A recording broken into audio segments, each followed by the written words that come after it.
Good afternoon, I'm Paul, and today we're going to go over the effectiveness of emergency operations centers during Hurricane Katrina and an analysis of local, state, and federal coordination, one of the most destructive disasters we've had in the last 25, 26 years.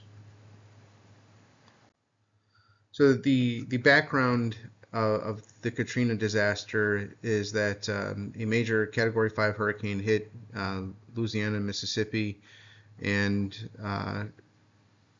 impacted the city of New Orleans by flooding it, breaking the levees. Over 1,800 lives were lost. There's planning and preparation gaps, response coordination failures, and successes as well. Recovery and long-term challenges and reforms and lasting impact that we'll go over in terms of this topic. Key events. So we started with saying there's a Category 5. So Katrina started over the Bahamas. Category 5 peak. Mandatory evacuation was ordered. It officially, once it landfalled completely, it was Category 3. Levees were breached and 80% of New Orleans flooded. And there was a lot of preparation for that. So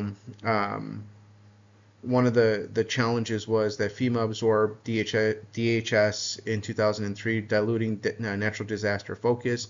Before that, FEMA was a standalone service, and the National Response Plan was untested, ambiguous, and authority lines were completely blurred.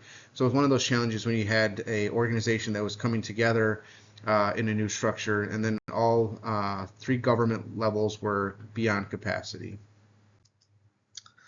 So preparation-wise, you had local New Orleans, and then you had state, which was Louisiana, and then you had federal, FEMA/DHS. In the local sphere, you had outdated emergency operations plans, 100,000 residents lacked transportation, and no redundant communication systems. And overall, there wasn't any enough redundancy within the process in order to ensure safety. Hurricane PAM findings were ignored. So there was prior incidents that happened that the lessons weren't completely absorbed. And then in the state of Louisiana, you had limited EOC staffing, you had aging technology, mutual aid agreements were not tested, and insufficient pre-positioning. So you had challenges on the state level in preparation as well. Federal and DHS budget cuts. So there were significant budget cuts. I remember the whole debate going on when FEMA was being rolled into DHS after September 11th, and it was a challenging period, and it created a situation that led to the disaster that happened in Katrina. The NRP catastrophic provisions were unused, and then there's outdated logistics.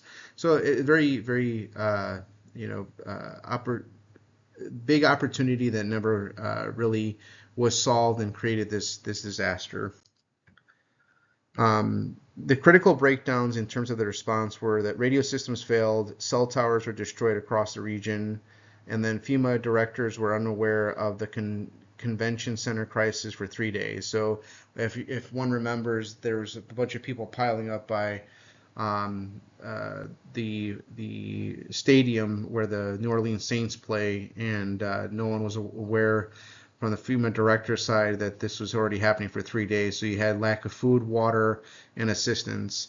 There are other things that happened from a supply perspective. You had supply trucks were delayed because of bureaucratic routing procedures, and then unclear authority between state and federal lines. So that created a whole situation of problems that compiled. Usually when you have incidences and crises, if you are not clear and you're not moving forward, you're basically piling on, and it adds up very quickly. In terms of recovery and the challenges, FEMA individual assistance programs were overwhelmed. Our system was just not ready to get that much requests for assistance.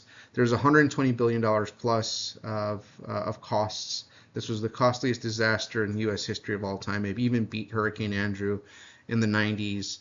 And then you have temporary housing plagued by delays and health hazards. So there's a lot of challenges and a lot of unpreparedness to be able to serve the crisis. And this is something from a human perspective that we deal with often, right? We ignore the big ifs. If this happened, how we would handle it, and then it happens and it becomes a catastrophe. Inadequate distribution of recovery funds across communities. So that was not.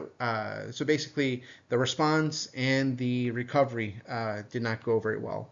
And then you had elevated societal issues of PTSD, depression, and substance abuse among survivors. So those are incredibly challenging things that lead on to further problematic aspects if you have future emergency events. People shouldn't have to, at the end of the day, suffer because of poor planning. Then lessons learned and reforms. You have the restructured FEMA, restored direct presidential access, mandated catastrophic planning. That lasted for many years. In the recent administration, there were a lot of cuts. One of the challenges is with DOGE making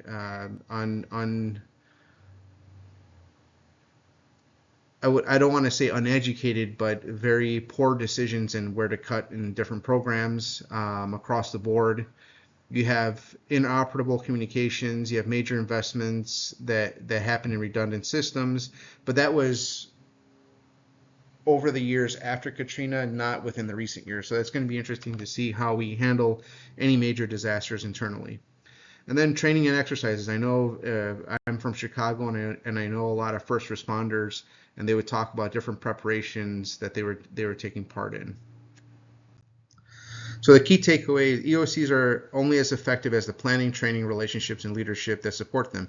One of the big keys of the U.S. military is all about training, and preparing for different scenarios. Even though a lot of the scenarios may even include the last war, but it's all about training. It's about having that mental state of preparedness and dealing with the different difficult tasks. I think for the long term, when it comes to societal impacts, when it comes to crisis management, we have to sit there and emphasize this type of training. Locally, regionally, not only locally, state level, municipality level, but also regionally. So like, for example, you have Arkansas, Kansas, Texas, Oklahoma, Mississippi, all regional, because that plays into it. So I think in the future, you have to really build that capability forward.